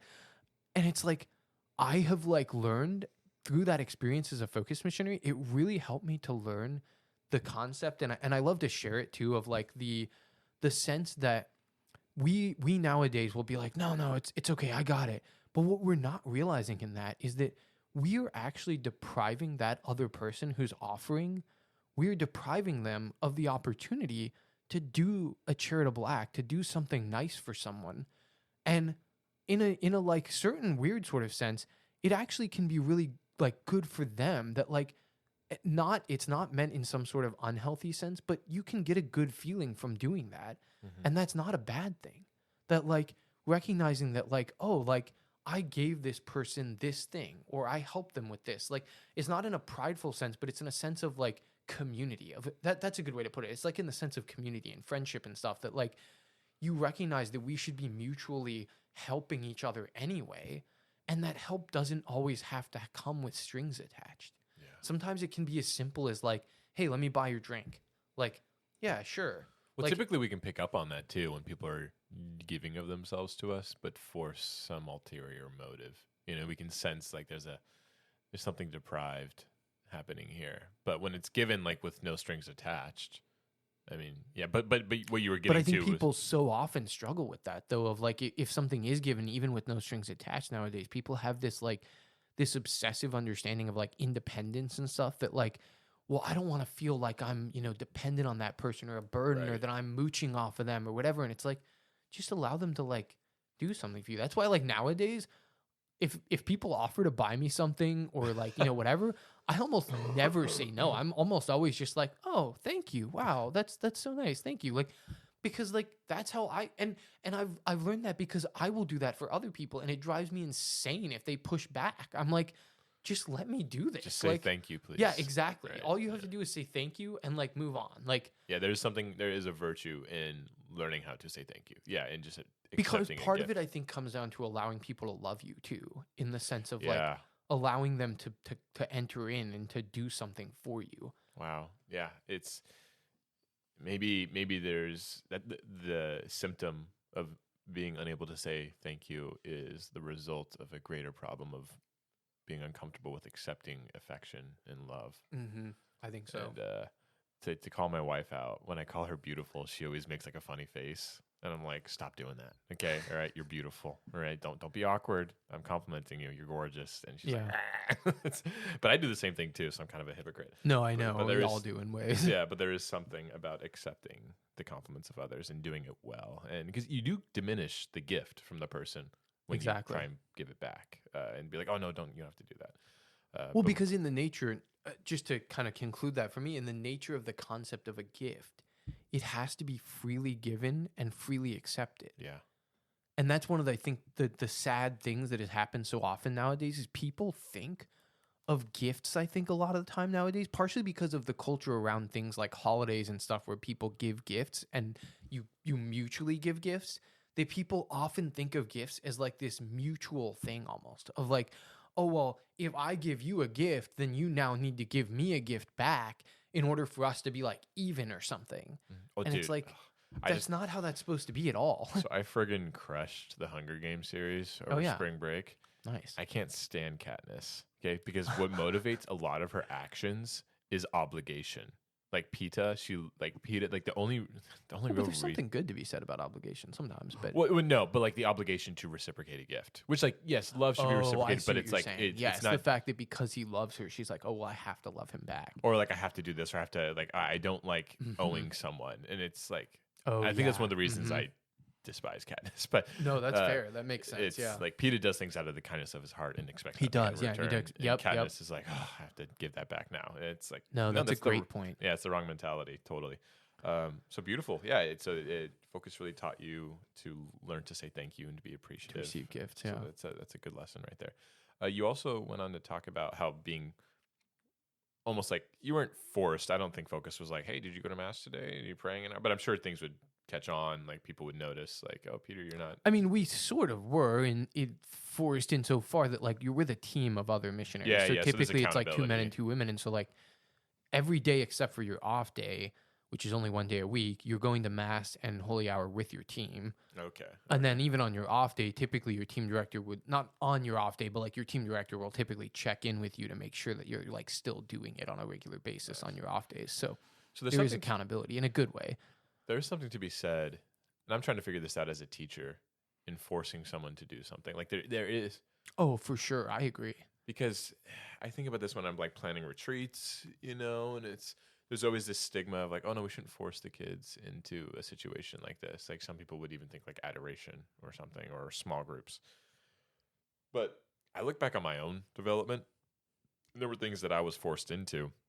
I didn't really want to, and went on to have great experiences because someone same here forced me into it. And I haven't figured out that relationship really yet, like between forcing but also letting people go on their own path. I don't know. No, I think it's difficult. I think there's a middle ground that can be hard to find at times. But I think another, like, since we're talking about my history and stuff, I think one of the positive things that I experienced is like, my parents had a really positive impact in that way of, we always I think we missed mass maybe twice as kids, and it was always because of severe weather, like snowstorms or something, which is, yeah, exactly, like completely justified. But the point is, and even when we did miss mass on those days, we would still like read the readings and like do like a prayer thing at home. But like my point is, Sunday was always like very much a day of going to mass, praying. Like it was emphasized as the most important, clearly, day of the week in that sense. And then also we prayed a family rosary. I like, to my mind, I think it was like every night for a while growing up. And it's so funny because it's one of those things that like as a kid, I kind of hated it in some ways. And looking back, I'm so profoundly grateful because it gave me an appreciation for the rosary, for prayer, for, the importance of that. And so like, I think there's middle grounds that we can find with that.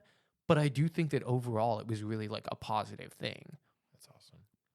Yeah, because my kids, like, I think you were over one time, and we haven't actually done it in a while because we've been so busy. But it's something we need to get back into. is like my kids are younger, so a full rosary Yeah, might yeah, be a that little would be much. long. But like Yeah. doing, but like you said, there's a middle ground, you know, But like doing like a it- decade, a right? That's what decade, you yeah. did when I was there. That Yeah. time. Yeah, that was really beautiful. Yeah, no, that was fun. The kids are attached to their rosaries, Good. which is nice. But um, there's also something else you said when you were praying for God to provide for you because you're fundraising your salary. You're like, Mhm. God, you want me to do this? I'm going to do the work, obviously, but you're going to have to like surprise me. Yeah. And I think that's a beautiful way to address discernment. I think Yeah. it's like, God, I'm pretty sure this is what you want me to do, you know? And this seems kind of crazy. I'm taking a big leap here. I'm going to put in the work. Don't get me wrong. I'm not going to sit on the couch and just wait for you to do your thing for me. But I'm going to need something here, buddy, you know? And I think there's this concept of radical surrender that I think we're missing Mhm. nowadays because we are obsessed with the concept of control, Mm-hmm. especially as men. I think we struggle with that more. Well, in different senses. Yeah, we struggle with the need to protect. But I think there's a beautiful lesson in that as well. And it's wonderful to see how God did provide.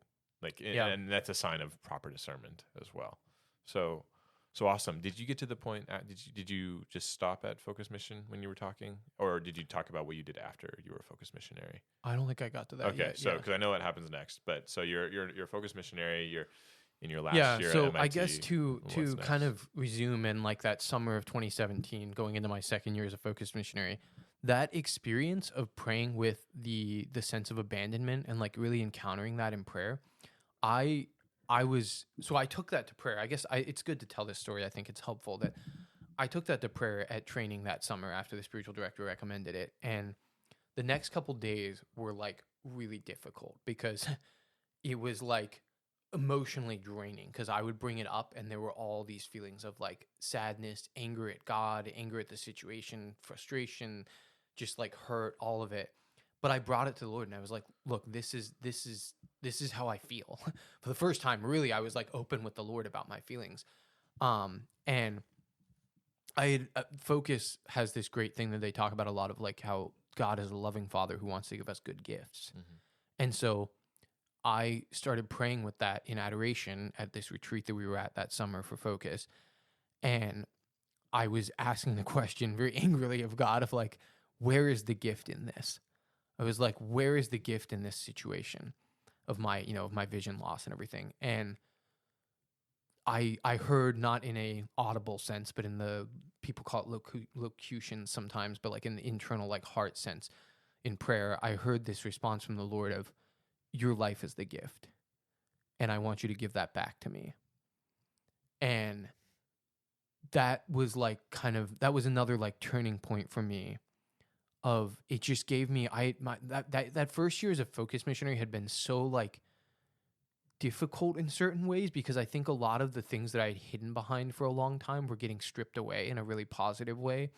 I remember describing going into that summer as being kind of raw. Like I was like, I just realized that I needed to like grow. There were a lot of areas that I was not living virtuously and just kind of slacking off and whatever. And it was because I think I had this sense of like how I needed to like do these things to earn God's love or whatever. Mm-hmm. And that experience was a big turning point of recognizing like God does love me and has, the gift of life that he has given me is a great gift. And that he desires me to give that back to him. And so later that summer, that kind of began this journey of transformation that then later that summer, I then had an encounter in prayer with the Lord again, inviting me to go to seminary, which I had discerned when I was in college and had actually almost gone. I had almost applied to seminary my last year of college. And then kind of at the time, I think I was scared in a sense and ran away. And so Focus ended up being the way that God kind of brought me to that even more through that healing. And it was through that healing that I experienced. So part of it was also due to this sense that because of my vision, how could I be a priest? Like, how could I do the things that a priest would do? How would I be able to do this? It was this sense of kind of weakness and like, I can't do this. And it finally became kind of to the point you made a couple minutes ago of this sense of surrender of like, look, Lord, if this is what you're calling me to do, then I trust that you will provide what I need to do it. And so I'm going to try this. And so I felt this call again to enter seminary. And I also had a healthier perception at that point too, that entering seminary did not automatically mean you become a priest. It means you go to seminary to be formed to become a priest, but you're not done discerning either. You continue to pray and discern. And so I then, my last year in Focus, I applied to the seminary here in Baltimore for the Archdiocese of Baltimore.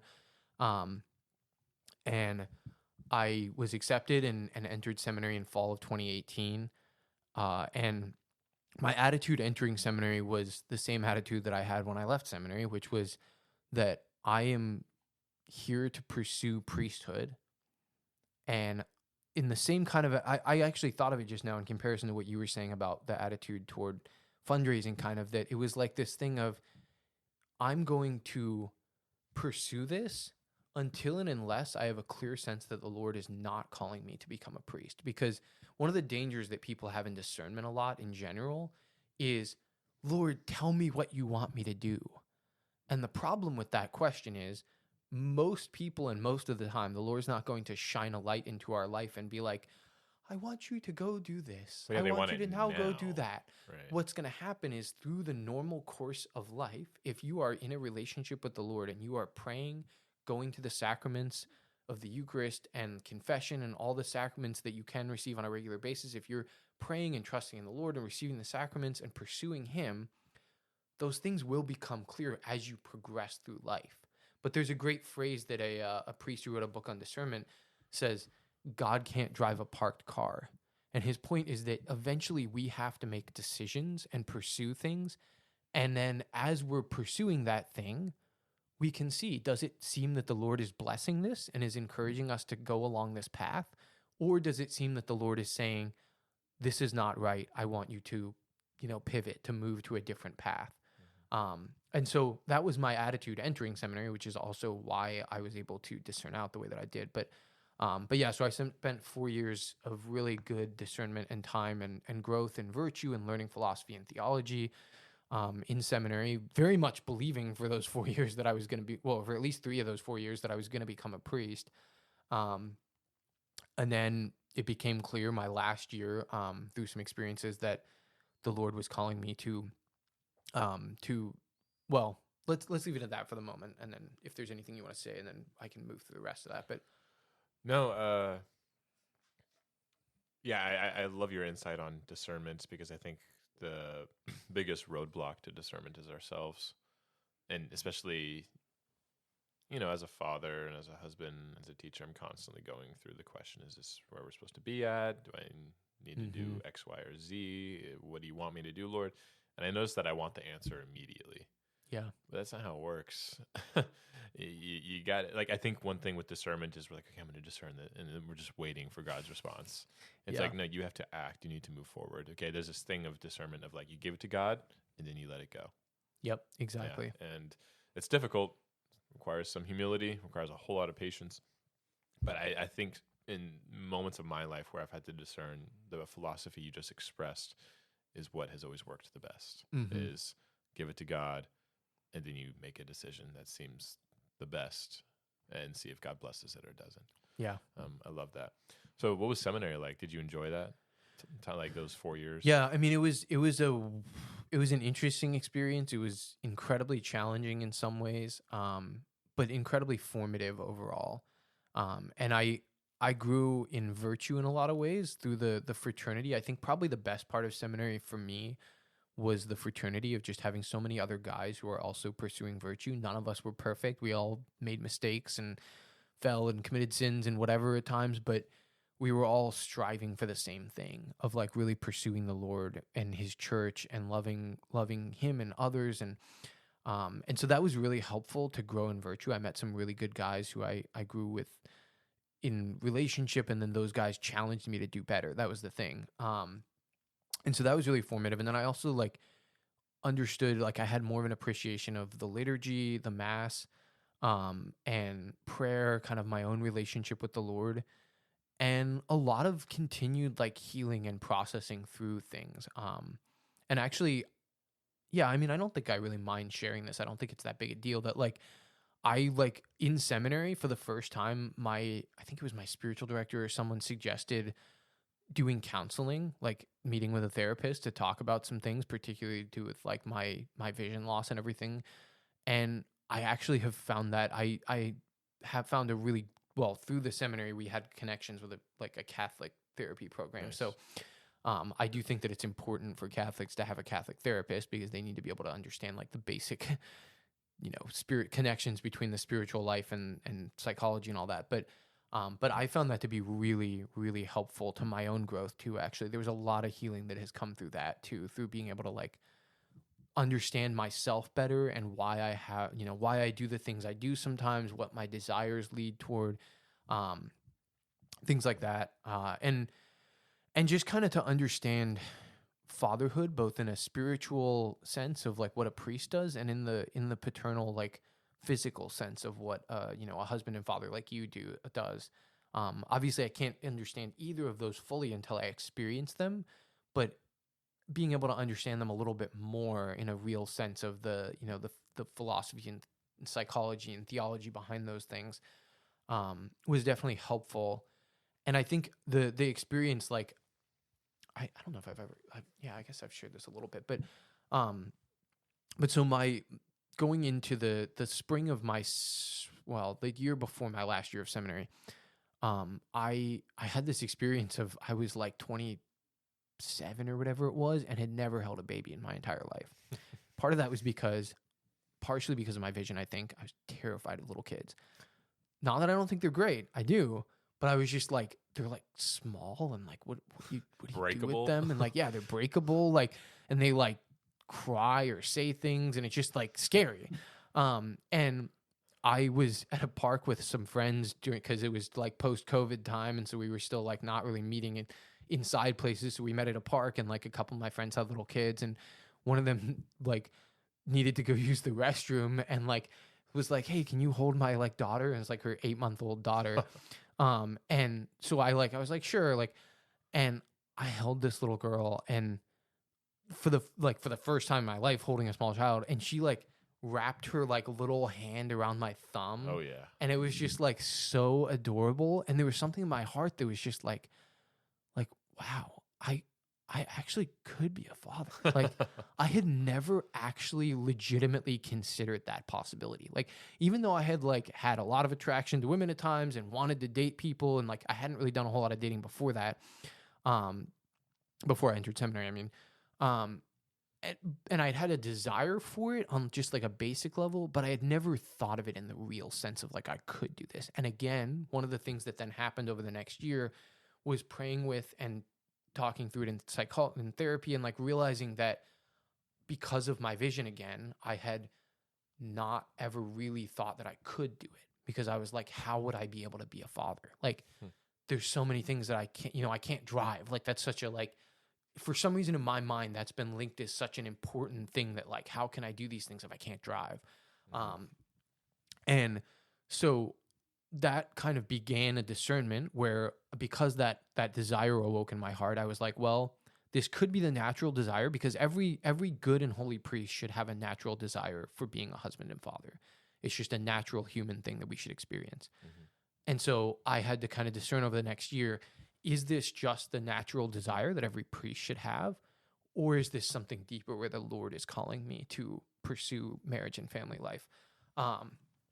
And so, long story short, I went through that next year, and December of that year, I actually had thought that I was kind of like settled with the question, and was like, you know what, I think I'm at least for right now, I'm like solid. I'm going to keep going along in seminary. Like, I'm feeling good about this. December of 2021, I went to a friend's wedding at St. Alphonsus Church in Baltimore. Beautiful, beautiful church. Their wedding was in the Latin Mass, and received communion at this wedding. I was sitting in choir as a seminarian, so I was in the sanctuary. So I received communion like really early, and then the priests had to distribute communion to everyone else. So I had like a good solid like 10, 15 minutes to pray. It took a while to get through communion. And I was sitting there praying in this beautiful church after receiving our Lord, and I just had this, and I was not expecting this at all. I wasn't even praying about this, but I just had this, like, again, this sense of the Lord saying to me in prayer, this is your home, and this is where I want you to bring your family. And that, like, shook me. And I was like, what? And so then I prayed with that more, and I talked to my spiritual director, and it just, what I ended up deciding, that was in December, and I decided all right, with my spiritual director, he helped me like realize, because I initially had this thing of like, oh my gosh, like should I just like leave seminary now? Like we're about to like we're on break now for the winter. Like should I just not come back in the spring? And he's like, look, and because I also had this like irrational thing of like, well, if I don't do this now, then like what if it goes away? Like what if I like go back to seminary and start doing the things and I'm just like, oh well, I forget about it or whatever. And he's like, he had this really wise phrase. He's like, if this is a real call from the Lord, you won't be able to forget about it. And I was like, oh, fair point. So I actually, I really like, and I think this is one of the like things that I want to encourage people in general when they discern to do is I went back to seminary that spring with an attitude of, I think I may be called to leave, but what I'm going to do is I'm going to put myself back into the seminary community and live this as well as I can, like even better than I had before. Like not that I hadn't been living it well, but I think, we all slack off at times, but I'm going to try to be the best seminarian I can be. And if I still feel this call toward marriage and toward like leaving seminary, like it felt like the Lord was calling me to leave seminary. Right. If I still have this clear sense in prayer that I should leave at the end of the spring semester, then I will. And long story short, that happened. The semester went really well. Like it was actually like it was probably one of the best semesters I had in seminary. And yet I still felt this very clear sense. And the way that I've described it to a lot of people was it was a sense of freedom, but it was also a sense of I don't want to say fear, because fear often has a bad connotation, but trust maybe is a better word to use. That a friend of mine described something that I loved the way they described it. Of there were kind of two paths ahead of me. On the one path, there was this road ahead of me that I could see of I was about to start my 5th year of formation, which would have been going on a pastoral year for a year. And then I would have had one more year at the seminary, then ordained a deacon, then one more year, and I'd be a priest. And so I had this clear path ahead of me that if I stay on this path, I do this, then I'm ordained a deacon, then I'm ordained a priest, then I like go live as a priest in the Archdiocese of Baltimore. Very clear road ahead. On the other path, there's darkness in the sense of like the unknown, right? But there's Jesus there, and he's asking me to follow him and trust him. And so I had to kind of take this, what I consider very much like a leap of faith, and just be like, all right, Lord, I am pretty certain this is where you're calling me to go, and I wish I knew what the future held, but I don't. And so I'm just going to trust you and do that. And so I left seminary in May of 2022 at the end of the semester, and yeah, I mean, it's been a crazy but good journey since then. Honestly, I think this is like almost a master class on discernment. It's practical, it's simple, but it's very informative. So I'm learning a lot just by talking to you about this. And I know you've shared this story with me before, but just the whole process by which you went about it is so noble. It is difficult because we do sometimes we hear in that locus, we hear God, and we're like, okay, got to act this second. So it's like we ask God to help us discern, and we expect an answer immediately, which isn't good. But sometimes when we get an answer, we think, okay, I need to act immediately. Yeah, exactly. And no, that's not necessarily the case. And in many situations, it seems like it's rarely the case unless it's an obviously glaring situation where you need to get out of whatever you're doing. But sure, yeah. Yeah, I love that message, or that maxim from one of the priests to one of your professors or whatever, who said, if God wants you to do it, you're not going to forget about it. Yeah. And just give your all to what you're doing at the moment, and that will make things more clear. That's beautiful. I'm definitely going to apply that to my life. Yeah. So you left seminary, and how have things been since? Yeah. I think the biggest thing that I'll share from that is the last pretty much almost 2 years now at this point has been a really good journey of continued growth and discernment in the ways of how to live. I've been, learning how to date, learning how to work because really like I did an internship when I was in college, but actually I never actually like really worked like in a 9-to-5 type capacity, because I went straight from college into Focus, which was work, but it was a very particular type of work. and then into seminary. And so the last 2 years have been an interesting adventure of learning how to work in a 9-to-5 job as a tax accountant now for the past almost 2 years, and learning how to date. And right now, like by the grace of God, I have a really wonderful girlfriend who we just celebrated recently 6 months together. So, Awesome. and that's been going very well. But I think the biggest life lesson that I've learned with especially with the last like 6 months with my spiritual director, has been realizing that the one tendency that I still had even when I left seminary is I've always had kind of a this is part of my nature. I think I've always had kind of a full forward or stop tendency with my like way of life or whatever, of like I'm either gonna do everything all in all at once or just like not do anything. And that thing, like what you were just describing about the patience thing, kind of I view that as partially patience, what you were just recognizing in that. That's something I've been growing in a lot more recently, is realizing that I don't need to figure everything out right now. And I don't need to plunge myself into everything right now either. That like I can kind of slowly progress through life. So like I just, we've talked about this on the podcast. I just moved, whatever it is, 4 months ago now. And even with that, like I've done better, I think, at kind of allowing myself to settle in than in the past. I think I would have tried to get involved in like everything I could at the local parish and like try to make as many friends as I can and build up as much of a community as and like those are good things. It's not that they're not good, but you don't need to do all of them all at once. Like we can take time over things and actually like slowly process through things and slowly discern things and slowly figure out like where am I being called? What should I do right now? And even like I don't think it's a big deal to share this because I'm not taking any action on it right now, but in my current job, like when I first got into this job, I kind of didn't like it in certain ways because of some of the work I was doing and stuff. And I was like, man, like I want to, spend like a year or two in this job and go to another job. And I've like realized more and more recently that I'm like, I don't need to rush that. I can take time over this and just be in the place that I'm in the job that I'm at, and work that job virtuously and well. And if at some point down the road I get a sense that I should go do something else, then I will. But like right now, I don't have a clear sense that I should be going to some other job. And so there's no reason for me to be like concerned about that. I can just let myself be in the place and in the job that I'm in for right now. And that can be stressful at times, but it also can be good at times. And not have to try to figure out everything of the future all at once.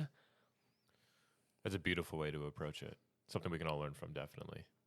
It's easy to be consumed by the future and not live in the moment. And what does that actually look like? It's difficult to discern sometimes. But it's also just being okay with frustrating experiences. Yeah.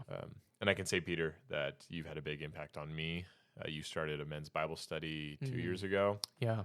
Even though I have not been in attendance as of much lately since the move and since I've just been busy with work. Yeah. But through that Bible study, I've gotten to know the men's group that I'm a part of now. Mm-hmm. And that has been fruitful for me spiritually, and another men's group that I've joined because of that. It's been an absolute gift getting to know you. You've been instrumental in my spiritual growth, and you're an awesome guy. And you've been through a lot. My goodness, Thanks. looking at your life, you've overcome, losing your vision and struggling through things during your childhood, and then going on to your brother unexpectedly out of nowhere passing. And what you've turned into is something truly beautiful. And I think that's something we forget all the time, is that in order to become stunning, in order to become excellent, we have to overcome certain trials in life. And we can look at them as burdens and as roadblocks, but they're not really roadblocks. They can be roadblocks, but they also can be steps. Yeah. Yeah, that's that we just true. have to climb. And when we do that, we get higher up. And you're definitely someone who has chosen to climb.